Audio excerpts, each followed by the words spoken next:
RasTafari. When we look at iconography of the temptation, right, of Yeshua, Moshiach, Adonenu's temptation in the wilderness is very interesting. We're just doing the search right here under, let's bring this down right here so you can see this a little bit clearer right here.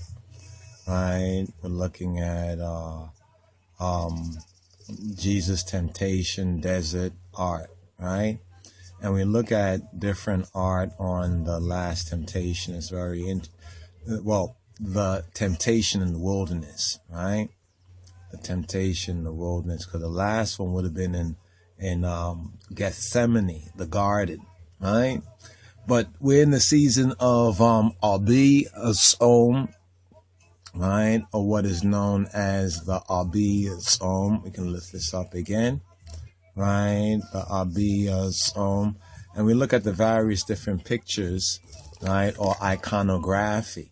I said, let me look up some of the iconography on the tests of the fasting in the wilderness and the temptation of Diablos. This is an interesting one right here. Some of these are the older, the Russian Orthodox, and some of them are more authentic, you know, because of the proper racial identification as well. And that's important, because we have to recognize that this spiritual warfare is both physical, right, and it's also spiritual, right? So this is when Peter, you know, wanted to ask whether he can walk on the water, whether he could walk out to Yeshua when Yeshua was walking on the water. I think this is the temptation of Christ on the mountain. Okay, well, this is just one of the iconographies, and I'm seeing it right here. So what I want to do is, save it as I go through this right here. Now, this is in the garden. We've touched on that right there. But one thing you'll notice is that usually the devil is painted black, right? Now, in this latter stage, this latter day, you know, in this short time of the devil is great wrath. So Satan is throwing everything. Now, the whole black and the white, you know, at one time before this whole white supremacy, you know, that, you know, the good guys wear black. I mean, the good guys wear black is not what they say, but the good guys wear white, you know, white hat, black hat, so forth and so on. But in looking at the various different, iconography, and usually we look for the Russian Orthodox iconography, but we wasn't too pleased with what we found, but we found some of the typical imagery that we see right here. Here, let's look at this imagery right here. Right here, Satan is pictured as a old man, or the devil is pictured as a old man in this one right here, right? And you can see this is like supposed to be on the pinnacle of the temple. Well, we know that the temple wasn't. This is more like a later day. This is like a later day art right there. Let's move this over here. That's a later day art right there, right? But as we look at it, it's very interesting. This is, I don't know, from the movie The Last Temptation, or if it's a kind of a new art there. And then we see this one right here, where you can see clearly there are racial overtones in the image of the devil, right? As a black, you know, as a black man, and, you know, or as a black one. Now, so here, before we get too twisted about that, let's just recognize that we're living in a so-called post-racial white supremacy society. This is post-racial. I say we live in a racist matrix society. So when we see this, obviously we're going to say, well, look, Yeshua is like a white man, and this devil here is almost like, you know, like a black man, or maybe even an Ethiopian, you know what I mean? Very interesting, and half naked and everything. So what is really being said in this icon here, right?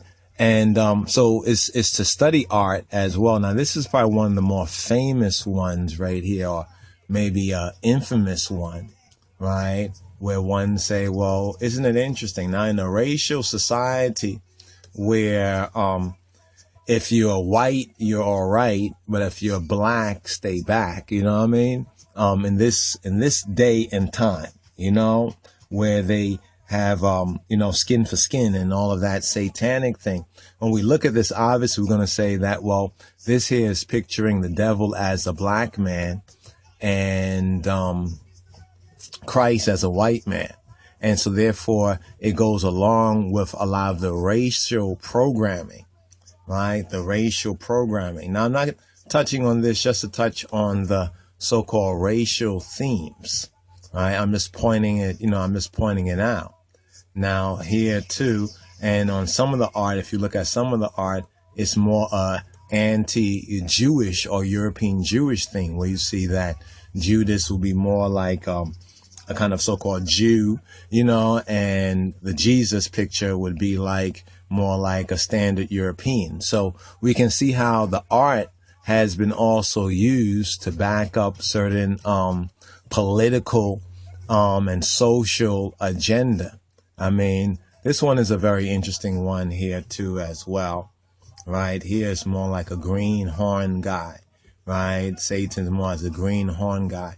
But what's interesting is that we always see Satan within this is the one, the baptism so-called pictures.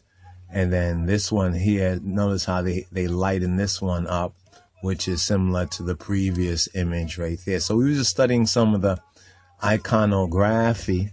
What's this going on here? This looks crazy right here.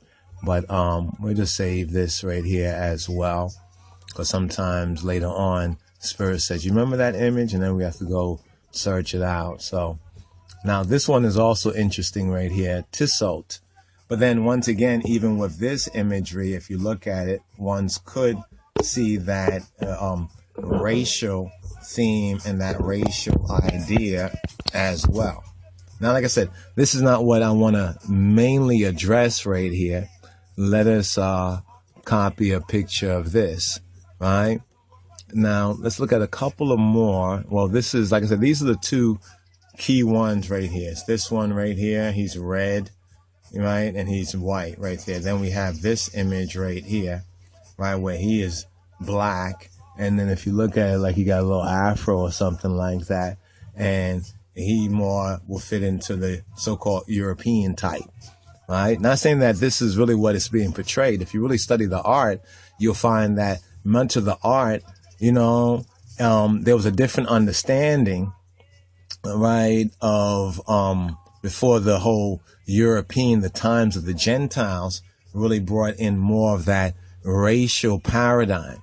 You know, like if you're black, you know, stay back. If you're white, you're all right. And this also has caused a lot of white people